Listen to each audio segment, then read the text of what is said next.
I did get canceled. The bank did not want to talk to me. I got a letter saying that we reviewed who you are as a customer. Go find another bank. This is in California. April 2019. April 2019. Just out of the blue, you get this letter. Oh, no. Like first, they froze my credit line, my accounts, my personal, my banking. And this was without warning. Without Your warning. Account frozen. We're going to need everyone to go all in with us. And like-mindedness, if we don't unify the remnant now, it'll be too late. No, so Nick, we're excited about this. So true, man. Welcome to Stakelbeck Tonight. I'm Erick Stakelbeck, and I've got a question for you. Are you hesitant to express your biblical views in public? Are you pro-life, pro-Israel, pro-traditional marriage? Maybe you believe in the Second Amendment. Maybe you don't think that little kids should be able to change their gender without their parents' consent. Now, that's just a very small sampling of hot-button issues that weren't hot-button at all not too long ago. They were viewed as mainstream and common sense. But we live today in times where common sense is not so common, and holding certain traditional biblical views can get you canceled. Now, what do I mean by that? Well, for starters, social media giants have had a field day shutting down the accounts of conservatives who hold politically incorrect but biblically correct views. Deplatforming is one thing. Losing your job and your reputation as the woke mob piles on is another. But that's where we're at in America in 2024. Could we head down the road of Scotland, which just passed a hate speech law that will almost certainly target Bible-believing Christians who speak out against the gender madness sweeping across the Western world?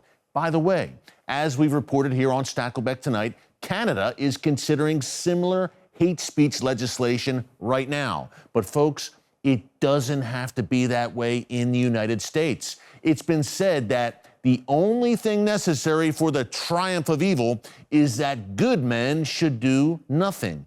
It's very true, and I believe it applies to Christians now more than ever. We are called to be salt and light, to be ambassadors for Christ in a dark world.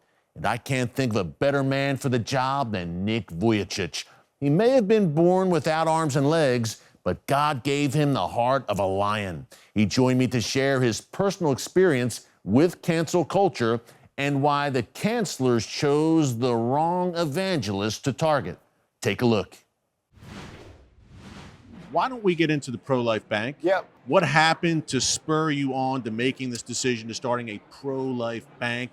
A lot of it has to do, obviously, with cancel culture, again, right here in America. Yes. So look, since 2018, a friend of mine knew that all banks philanthropically gave to Planned Parenthood. She had a clinic giving abortion-determined women the chance to choose life, and 7 out of 10 did do so. So in Santa Barbara, where she was at, every bank, every credit union proudly announced when she called them, yes, we give to Planned Parenthood. So every major bank, essentially, Nick, in the United States is giving to Planned Parenthood. I think that will blow people's minds watching. But we saw what happened when Roe v. Wade turned around and Chase Bank got a megaphone out and said, we'll pay for your abortion and we'll pay for this and we'll pay for that.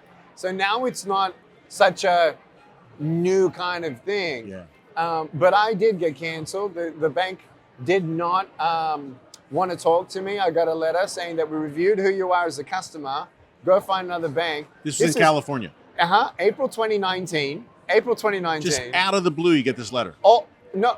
Like first, they froze my credit line, my accounts, my personal, my banking. And this was without warning. Without Your warning. Account frozen. No apology. We got a letter the next day and he said, reviewed who you are as a customer, go find another bank. You got 30 days. If you don't find another bank successfully, we're going to take your cash. We're going to take your cash. And I'm like, what is going on? So anyways, at that time where my co-founder, Betsy Gray, who was telling me about God wanting her to start a bank that does give toward life and God-honoring nonprofit organizations, and he chose the name Pro-Life Bank. Amen. Now, we're not a bank today, but prolifebank.com has all the information there. we're going step one into being a fintech, which every bank really is a fintech. It's a digital face with a charter bank that will not cancel you for your conservative beliefs. Will they eventually be brick and mortar banks? We will have a couple. We will have a couple. That's the plan. But we just, we have 40,000 people knocking on our door saying, when are you opening? When are you opening? So this August 2024, Pro-Life FinTech is opening. Wow. And so thank you for your prayers and your love. Yeah, folks, you see the URL there on your screen. Yeah. Check it out. August 2024. That's right around the corner, Nick. It's just around the corner. I'm it's astounded. big. It's really, really big. I'm disturbed. I'm encouraged by what you're doing in response, but I'm so disturbed by what you're sharing.